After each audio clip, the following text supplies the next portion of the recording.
মালয়েশিয়ার হাইওয়েতে লরি বা বড় গাড়ি চালিয়ে মাসে আসলেই 1 লাখ টাকা আয় করা সম্ভব, নাকি লাইসেন্স আর দালালের চক্করে পড়ে সব হারাবেন?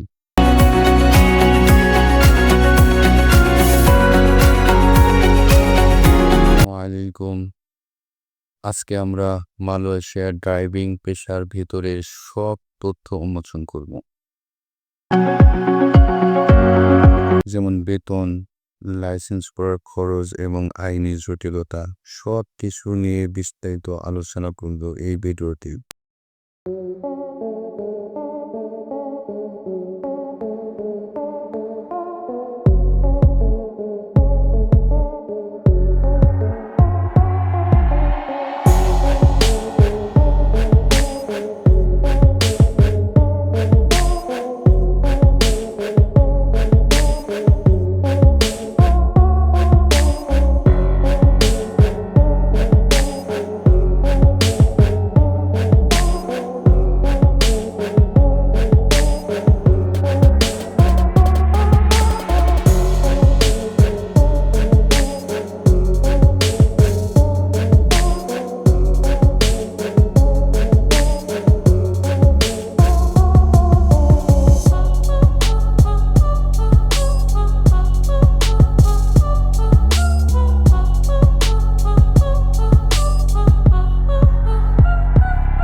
অবৈধ ড্রাইভারের ঝুঁকি।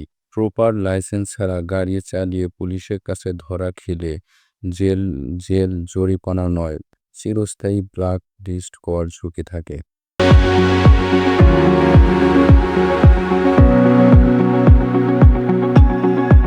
ভিসা ক্যাটাগরি নিশ্চিত করুন আপনার ভিসা ড্রাইভিং ক্যাটাগরি কিনা। মালয়েশিয়া হাইওয়ে বেশ জটিল, তাই ওয়াজ বা গুগল ম্যাপ চালানো পারদর্শী হতে হবে।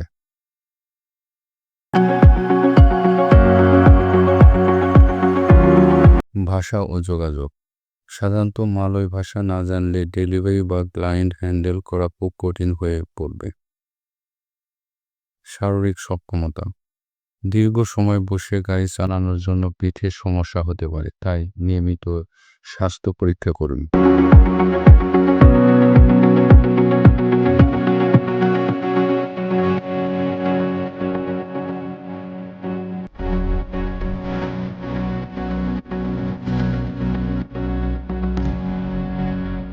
পরামর্শ: সর্বশেষ পরামর্শ, সবশেষে বলবো, হুট করে দালালের কথায় না এসে নিজের স্কিল তৈরি করুন।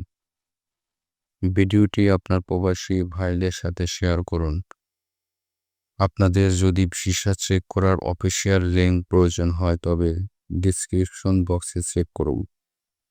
আর ভিডিওটা ভালো লাগলে লাইক করবেন, সাবস্ক্রাইব করবেন। দেখা হবে পরের ভিডিওতে। আল্লাহ হাফেজ।